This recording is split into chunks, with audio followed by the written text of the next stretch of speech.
আমাদের ছেলেপিলেদের হাতে বড় বড় মোবাইল দিয়ে দিই, আর সারাদিন সে নাটক দেখে, মোবাইলে কার্টুন দেখে, আবিজাবি।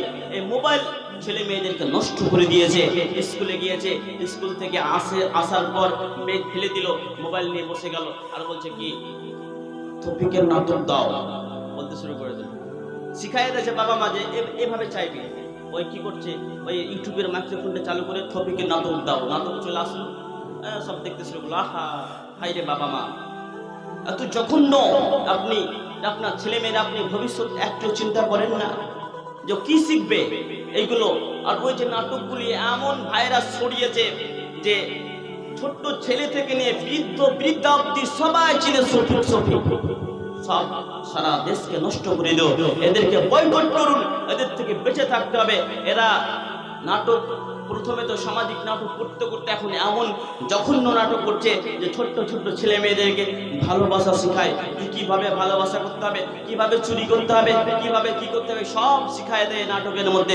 খবরদার, আপনার হাত ধরে আমি বলি, আপনার ছেলে মেয়েকে মোবাইলের কাছ থেকে দূরে থাকুন এবং দূরে রাখুন। যদি আপনার ছেলে মেয়েকে মোবাইলের কাছ থেকে দূরে না রাখেন, তাহলে আপনার ছেলের ভবিষ্যৎ অন্ধকার অন্ধকার অন্ধকার। আপনি লিখে রাখেন, আমি বলে গেলাম।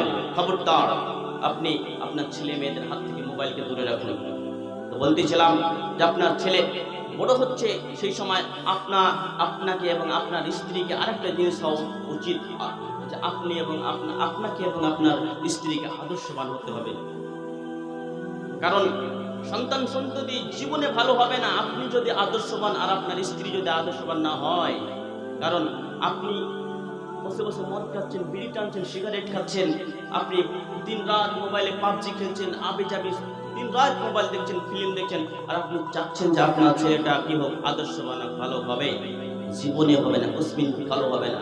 আপনার স্ত্রী চাইছে যে আমার মেয়েটা কি হয়, একজন ভালো আদর্শবান মেয়ে হয়, আর আপনার স্ত্রী সারাদিন সিরিয়াল নিয়ে মত্ত, খাওয়া ছেড়ে দিচ্ছে সিরিয়ালের কারণে। আপনার স্ত্রীর একটাও সিরিয়ালের কোনো পায় ছোটে না, আর আপনার স্ত্রী চাইছে যে আমার ছেলেটা কি হোক, আদর্শবান, মেয়েটা আদর্শবান। জীবনে হবে না। আপনার ছেলে মেয়েকে ভালো করতে হলে আপনাকে এবং আপনার স্ত্রীকে উভয়কে আদর্শবান হতে হবে, তবে ছেলে মেয়েকে মানুষ করা, আদর্শবান করা সম্ভব, নচেত সম্ভব নয়। নিজেকে আদর্শবান হতে হবে, নচেত কোনো মতেই সম্ভব হবে না।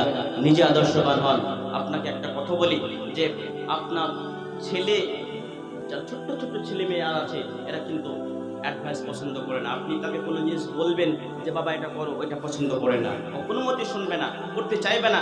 কারণ তারা কি করে, আমাদের অ্যাডভাইস শুনতে চায় না, আমাদেরকে দেখে তারা কপি করতে চায়।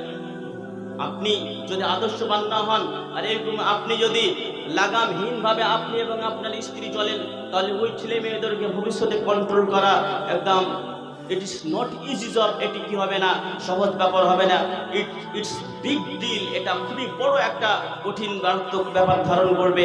কারণ তারা কি করে, আমাদের অ্যাডভাইস পছন্দ করে না। They don't like our advice. তারা আমাদের অ্যাডভাইস পছন্দ করে না।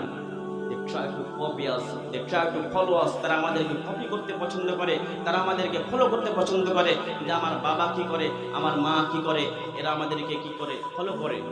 যে আপনি দেখবেন ছোট্ট ছেলেটা, আপনি নামাজ পড়ছেন, আপনার ছোট্ট ছেলেও তো আপনাকে দেখে দেখে নামাজ রুকুতে যাচ্ছে, সাজদাতে যাচ্ছে।